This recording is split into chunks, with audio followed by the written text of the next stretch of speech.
जम्मू शहर के बीचों बीच मल्टी करोड़ बस स्टैंड होने के बावजूद भी बीसी रोड एक इलीगल बस स्टैंड में तब्दील हो चुका है। मैं इस समय बीसी रोड पर हूँ और यहाँ पर आप बसेस की कतार देख सकते हैं। सड़क के दोनों तरफ जो है बसेस की एक लंबी लाइन लगी हुई है और बस ड्राइवर से बात करें, बस कंडक्टर से बात करें तो ये बताते हैं कि शाम को 8 बजे के बाद यहीं पर स्लीपर बसेस लगा करती हैं।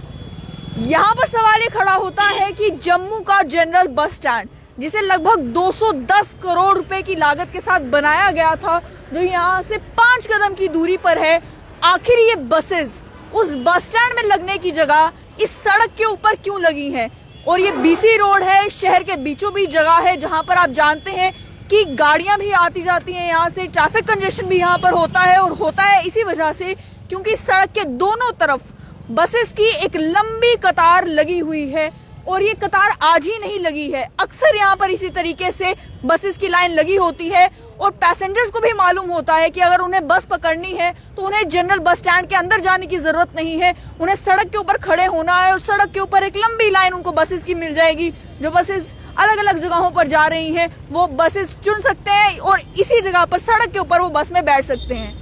यहाँ पर आपको ये बसेस की लाइन तो दिख रही होगी, लेकिन सवाल ये बनता है कि क्या ट्रैफिक पुलिस को ये बसेस की लाइन नहीं दिखती?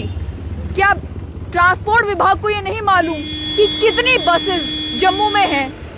अभी देख सकते हैं आपकी ट्रैफिक कंजेशन जो है वो आपको देखने को मिल रहा होगा। गाड़ियां रुकी हुई हैं और रुकी केवल इसलिए हैं कि सड़क की दोनों तरफ जो जगह गाड़ियों के चलने के लिए है वो सड़क ऑक्यूपाई की हुई है इन बसेस ने। जब हमने जनरल बस स्टैंड में बात करने की कोशिश की तो वहां पर कुछ कर्मचारियों ने हमें ये बताया कि जो जनरल बस स्टैंड है उसकी कैपेसिटी लगभग 80 बसेस की है, जबकि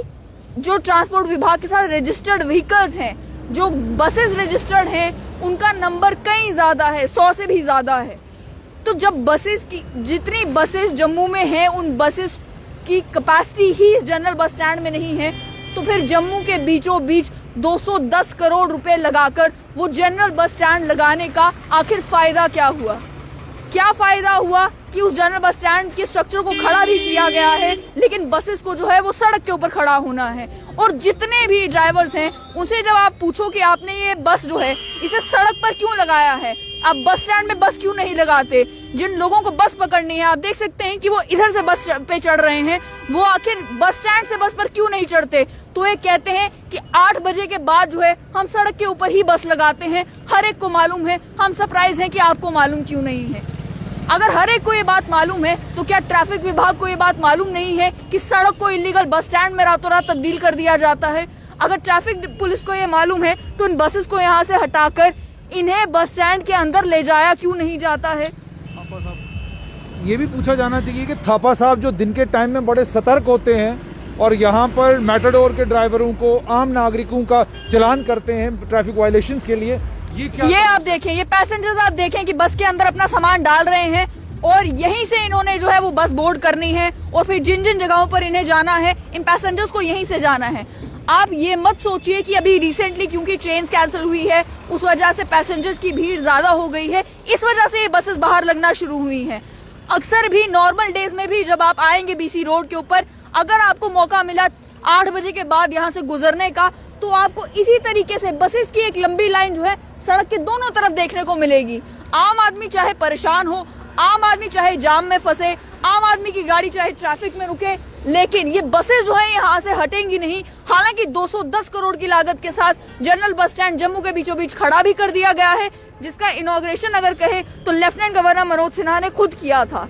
उस बस स्टैंड को अभी बस स्टैंड में ही जो कर्मी काम कर रहे हैं उनका ये कहना है कि जेडीए के हवाले अभी नहीं किया गया है, उसे फुल्ली ऑपरेशनल अभी किया जाना है, लेकिन बसेस अंदर लग रही हैं। बस स्टैंड को अगर कहा जाए तो वो भी कह रहे हैं कि बसेस उन्हें ऑपरेशनल किया गया है। टिकट्स बेचने की बात की जाए, टिकट्स अंदर बेची जा रही हैं, तो आखिर इतनी सारी बसेस अंदर लग क्यों नहीं रही? और अगर ट्रांसपोर्ट विभाग के पास 100 से ज्यादा बसेस रजिस्टर्ड हैं तो इस बस स्टैंड की कैपेसिटी 80 बसेस की आखिर क्यों है? जिस समय प्लानिंग की जा रही थी, बस स्टैंड को बनाया जा रहा था, क्या उस समय ये कंसिडर नहीं किया गया? क्या ट्रांसपोर्ट विभाग को कंसल्ट नहीं किया गया? क्या मालूम नहीं किया गया कि जम्मू में कितनी बसेस हैं? क्या मालूम नहीं किया गया कि स्लीपर बसेस कितनी हैं? क्या मालूम नहीं किया गया कि अगर बसेस ज्यादा होंगी तो किस तरीके से मैनेज किया जाएगा? कितनी शिफ्ट में बसेस आती जाती रहती हैं, कितनी बसेस है जो लॉन्ग रूट की बसेस है, शॉर्ट रूट की बसेस है, कहाँ पर किन बसेस को मैनेज करना है और आखिर ये किस तरीके से पॉसिबल हो पा रहा है। क्या ट्रांसपोर्ट विभाग भी इस मामले में ध्यान नहीं दे रहा? ट्रैफिक विभाग है वो भी ऐसा लगता है उन्हें नजर नहीं आ रहा कि बसेस यहाँ पर लगी हुई हैं। और जम्मू कश्मीर का प्रशासन जिसको लेकर कई सवाल खड़े कर रहे हैं, आज वो पैसेंजर्स माता वैष्णो देवी के जो श्रद्धालु हैं, जो लोग कटरा गए हैं, इस वक्त चूंकि बस वालों को ये पता है कि ट्रेनें नहीं चल रही हैं, उसी के चलते ज़बरदस्त कंजेशन इस समय जम्मू बस स्टैंड के बाहर देखने को मिलता है। अंदर बस स्टैंड की सूरत भी हम प्रशासन तक पहुंचाएंगे, लेकिन फिलहाल प्रशासन के लिए बड़ा सवाल ये है कि सतर्कता क्या सिर्फ दिन के टाइम में है, और अगर तमाशा शाम के टाइम में यही होना है जो तमाशा दिन